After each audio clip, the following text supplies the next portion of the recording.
Hello my dear friends, welcome to Lucky Education. और आज हम देखेंगे chapter number 1 resource and development, class 10th की ज्योग्राफी। इसके हम इंपॉर्टेंट क्वेश्चंस एंड आंसर्स हम देखेंगे।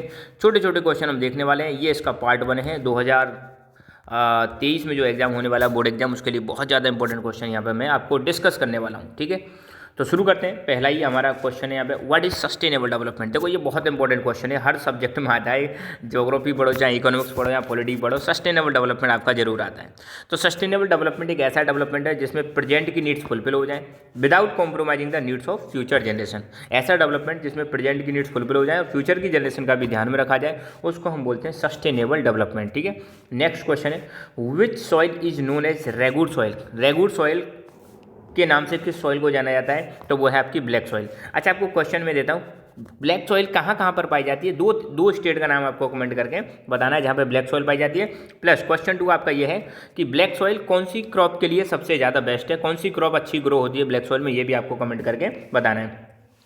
Classify the resources based on origin. Origin के आधार पर रिसोर्सेज कितने टाइप के होते हैं, तो ये 2 टाइप के होते हैं, बायोटेक और अबायोटेक। बायोटेक, अगर प्लांट एंड एनिमल से अगर कोई रिसोर्स मिल रहा है तो उसको हम बायोटेक बोलते हैं, और प्लांट एंड एनिमल के अलावा बाकी जो रिसोर्सेज होते हैं वो कौन से होते हैं, abiotic. Write the 2 reasons for soil erosion. Soil erosions के 2 रीजन बताने। सॉइल इरोजन आपको पता ही है, जो मिट्टी की जो अपर लेयर है वो रिमूव हो जाती है, उसको हम बोलते हैं सॉइल इरोजन। चाहे वो हवा की वजह से रिमूव हो, चाहे वो वाटर की वजह से रिमूव हो, या फिर ह्यूमन एक्टिविटीज़ की वजह से रिमूव हो है। तो सॉइल इरोजन के रीजन क्या है, पहला है डिफॉरेस्टेशन, दूसरा है ओवर ग्रेजिंग, तीसरा है faulty methods of agriculture. Which is the most wide spread relief feature of India. India में आपको पता है, इंडिया में 6 फिजिकल फीचर हैं, आपको सबको पता होगा कौन कौन से 6 फिजिकल फीचर हैं। जैसे ऊपर की तरफ हिमालय माउंटेन है, फिर नॉर्दर्न प्लेन्स हैं, फिर थार डेजर्ट है, पेनिनसुलर प्लेट्यू है, आइलैंड है ना, और आपके कोस्टल प्लेन्स हैं, इनको बोलते हैं रिलीफ फीचर्स। तो उनमें से सबसे ज़्यादा कौन सा रिलीफ फीचर है, तो वो है प्लेन्स। प्लेन्स ज़्यादा है इंडिया में, ध्यान रखना है ना, northern plains. What do you mean by water erosion. Water erosion से क्या समझते हो, देखो पानी के द्वारा जो सॉइल का इरोजन होता है उसको हम क्या बोलते हैं, वाटर इरोजन। तो erosion of top layer of soil due to या caused by running water is known as water erosion. Who said there is enough for everybody's need not for anybody's greed. किसने ऐसा कहा था कि हर व्यक्ति की need के लिए बहुत कुछ अवेलेबल है हमारे एनवायरनमेंट में, मगर किसी की ग्रीड को फुलफिल नहीं किया जा सकता, लालच को फुलफिल नहीं किया जा सकता, नीड को फुलफिल किया जा सकता है। तो ये कहा था हमारे फादर ऑफ द नेशन महात्मा गांधी जी ने कहा था। ठीक है, गिव दी एग्जाम्पल्स। अच्छा, महात्मा गांधी जी का क्वेश्चन आ गया, तो मैं एक क्वेश्चन आपसे पूछना चाहूँगा यहाँ पर कि महात्मा गांधी जी आपको पता है साउथ अफ्रीका में गए थे ना, तो साउथ अफ्रीका से महात्मा गांधी जी इंडिया में रिटर्न होकर कब आए थे, किस ईयर में महात्मा गांधी जी इंडिया में रिटर्न होकर आए थे, कहाँ से, साउथ अफ्रीका से। हिस्ट्री का क्वेश्चन आपको कमेंट करके बताना है। तो what are the examples of renewable resources. Renewable resources के एग्जांपल देने, तो सोलर एनर्जी, विंड एनर्जी और वाटर एनर्जी रिन्यूएबल रिसोर्स है। रिन्यूएबल रिसोर्स क्या होते हैं, ऐसे रिसोर्सेज जो कभी खत्म नहीं होते हैं, जो लगातार रिप्लेनिश होते रहते हैं, नेवर एग्जॉस्ट, और पॉल्यूशन नहीं करते, उनको हम बोलते हैं रिन्यूएबल रिसोर्सेज। तो इनके आज की डेट में बहुत ज़्यादा डिमांड है। तो सोलर एनर्जी, विंड एनर्जी और water energy. How is the over irrigation responsible for land degradation in Punjab. Over irrigation, देखो जब ज़रूरत से ज़्यादा पानी देते हैं तो उससे क्या नुकसान होता है। ज़रूरत से ज़्यादा पानी देने की वजह से आपको देखने को मिलेगा वाटर लॉगिंग की समस्या हो जाती है। वाटर लॉगिंग का मतलब है पानी जमा हो जाता है, और पानी जब जमा हो जाता है तो इससे सॉइल में सैलिनिटी और एल्केलिनिटी बढ़ जाती है, जिससे फसल की प्रोडक्टिविटी कम हो जाती है। Where is the India's badland topography commonly found. कहाँ पर इंडिया में बैडलैंड टोपोग्राफी पाई जाती है, तो वो है आपका चंबल बेसिन। चंबल बेसिन में बैडलैंड पाई जाती है, जो ज़मीन है वो बहुत ज़्यादा खराब है, उबड़ खाबड़ है, उसमें खेती भी नहीं कर सकते और रह भी नहीं सकते ढंग से। और जो जनरली यहाँ पर डाकू पाए जाते हैं, आपको सुना होगा चंबल के डाकू, है ना। तो what is the main cause of deforestation in Madhya Pradesh. Madhya Pradesh में डिफॉरेस्टेशन का मेन कारण क्या है, तो मध्य प्रदेश में डिफॉरेस्टेशन का मेन कारण है माइनिंग। और आपको पता भी होगा जो परमानेंट फॉरेस्ट इंडिया में सबसे ज़्यादा कहाँ पे पाए जाते हैं, मध्य प्रदेश में। कमेंट करके बतानी है आपको मध्य प्रदेश की कैपिटल क्या है। ठीक है, ओके। और एक और कमेंट करके बताना है, मध्य प्रदेश में एक टाइगर रिजर्व पाया जाता है, मध्य प्रदेश में एक टाइगर रिजर्व पाया जाता है, उस टाइगर रिजर्व का नाम आपको कमेंट करके बताना है ना।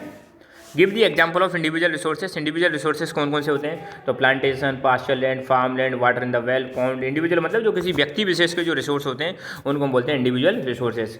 Give the example of potential resources. Potential resources जिनको हम फ्यूचर में यूज करेंगे और बहुत ज़्यादा पोटेंशियल है यूज करने के लिए, तो इसमें एग्जाम्पल है सोलर एनर्जी और wind energy in Gujarat and Rajasthan. अभी इतने लेवल पर इनको यूज नहीं कर रहे हैं जितने पर करना चाहिए। एक रीजन बताना है ओवर यूज और रिसोर्सेज। रिसोर्सेज का ओवर यूज क्यों हो रहा है, उसका एक कारण बताओ, तो उसका over use rapid increase in population बढ़ने की वजह से ओवर यूज हम कर रहे हैं। Give the example of national resources, ऐसे रिसोर्सेज जिसमें हमारे देश की सरकार का हक होता है उसको हम क्या बोलते हैं, नेशनल रिसोर्सेज। तो एग्जांपल क्या है, कैनाल, रेलवेज, रोड्स सॉरी, और फॉरेस्ट और वाइल्ड लाइफ। इसके अलावा ocean area up to 12 nautical miles, ये सारे कैसे रिसोर्सेज हैं, नेशनल रिसोर्सेज हैं। अच्छा, अब रोड से एक क्वेश्चन मैं आपको देता हूँ। एक आपने सुना होगा क्वाड्रिलेटरल प्रोजेक्ट, ठीक है। तो क्वाड्रिलेटरल जो प्रोजेक्ट है उसमें कौन से 4 शहर कनेक्ट किए गए, उसका आपको कमेंट करके आंसर बताना है। Give the example of international resources, international resources का एग्जाम्पल देना है, ठीक है। तो इंटरनेशनल रिसोर्सेज में ध्यान रखना, oceanic resources beyond 200 nautical miles of EEZ exclusive economic zone belongs to open sea, open sea belong करते हैं। और जो EEZ के बाद 200 नॉटिकल माइल के बाद जो रिसोर्सेज होते हैं, जो ओपन सी है, ये ओपन सी ही कैसा रिसोर्स है, इंटरनेशनल रिसोर्स है। इन पर सबका अधिकार होता है, किसी एक का अधिकार नहीं होता है। Give the example of flow of continuous resources, flow of continuous resources का एग्जांपल देखें तो वाटर और विंड, ये कॉन्टिन्यूस रिसोर्सेज हैं जो फ्लो करते रहते हैं। Give the example of biological resources, biological resources वो होते हैं जो प्लांट और एनिमल से मिलते हैं, तो इसमें नेचुरल वेजिटेशन और wild life. Give the example of developed resources, developed resources जिनको हम अच्छी तरह से यूज करते आ रहे हैं, जिनकी हमें क्वांटिटी पता है, ठीक है। उसमें आपका कोल और पेट्रोलियम, ठीक है। In which year earth summit took place, earth summit कब हुई थी, तो 1992 में हुई थी, है ना। अर्थ समिट कहाँ पर होती है, तो ये होती है Rio de Janeiro, Brazil, Brazil आपको बताया। अच्छा, कमेंट करके बताइए ब्राज़ील कौन से कॉन्टिनेंट में आता है, और ब्राज़ील में फॉरेस्ट पाए जाते हैं, कौन से फॉरेस्ट पाए जाते हैं, ये भी आपको कमेंट करके बताना है। Eight which summit agenda 21 was adopted, agenda 21 कब अडोप्ट किया गया था, तो ये अर्थ समिट 1992 में एजेंडा 21 को अडोप्ट किया गया था। एजेंडा 21 का मतलब है 21st सेंचुरी में हमारे क्या टारगेट रहने वाले हैं, वो वाला है ना। UNCED की फुल फॉर्म क्या है, तो United Nations conference on environment and development. In which commission advocated the concept of sustainable development, sustainable development के बारे में किस कमीशन ने पहली बार बात करी थी, तो ये बात करी थी ब्रुंटलैंड कमीशन रिपोर्ट, ब्रुंटलैंड कमीशन रिपोर्ट, इसने पहली बार बात करी थी सस्टेनेबल डेवलपमेंट के बारे में। Which book was written by Schumacher, Schumacher ने कौन सी किताब लिखी थी, तो शूमाकर ने किताब लिखी थी स्मॉल इज ब्यूटीफुल, 1974 में small is beautiful. Fallow land क्या होती है, देखो फैलो लैंड वो होती है जिस पर हम खेती नहीं कर रहे हैं, उसको अनकल्टिवेटेड छोड़ दिया है, उस लैंड को हम क्या बोलते हैं, फैलो लैंड। चाहे उसको कितने भी साल के लिए आप छोड़ दो, 1 साल 2 साल 3 साल, है ना। The land which is left uncultivated for 1 और less than 1 year is known as fallow land. एक साल से कम या 1 साल तक अगर जमीन को खाली छोड़ देते हो तो उसको हम क्या बोलते हैं, फैलो लैंड। और फैलो एक प्रैक्टिस है जिसके माध्यम से हम क्या कर सकते हैं, सॉइल की फर्टिलिटी को रीगेन कर सकते हैं, दोबारा से नेचुरली ग्रो कर सकते हैं। Which type of soil in India is most wide spread and important, तो इंडिया में सबसे ज़्यादा सॉइल कौन सी पाई जाती है, एलुवियल सॉइल पाई जाती है, और कहाँ पर पाई जाती है, पूरे के पूरे नॉर्दर्न प्लेन्स में पाई जाती है। Give 2 examples of biotic resources, abiotic resources, तो इसमें आ जाएगा मिनरल ओर्स और पेट्रोलियम। लीचिंग क्या है, और लीचिंग की वजह से कौन सी सॉइल डेवलप होती है, देखो आपको मैं अगर बता दूं, ये है आपके वेस्टर्न घाट, यहाँ पर आपका देखने को मिलेगा, ये क्या है, वेस्टर्न घाट। और यहाँ पर आपको पता है साउथ वेस्ट मानसून की वजह से हैवी रेनफॉल होती है। साउथ वेस्ट मानसून, कौन सा मानसून, साउथ वेस्ट मानसून जो है आपको पता है 1 जून को केरल में बरसात हो जाती है, तो हैवी रेनफॉल होने की वजह से यहाँ पे मिट्टी में जो न्यूट्रिएंट्स हैं वो धुल के चले जाते हैं, है ना।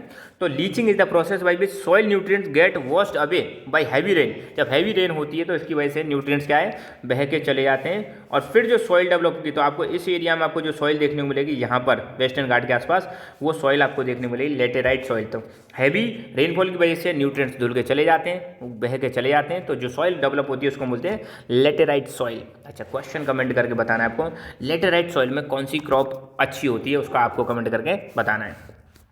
What do you mean by biotic resources, biotic resources कौन से होते हैं, ऐसे रिसोर्सेज जो किसी हमारे बायोस्फीयर से मिलते हैं या हमारे प्लांट और एनिमल से मिलते हैं, ठीक है, जिनमें लाइफ पाई जाती है, उसको हम बोलते हैं बायोटिक रिसोर्सेज, जैसे फॉरेस्ट, एनिमल, बर्ड्स, है ना।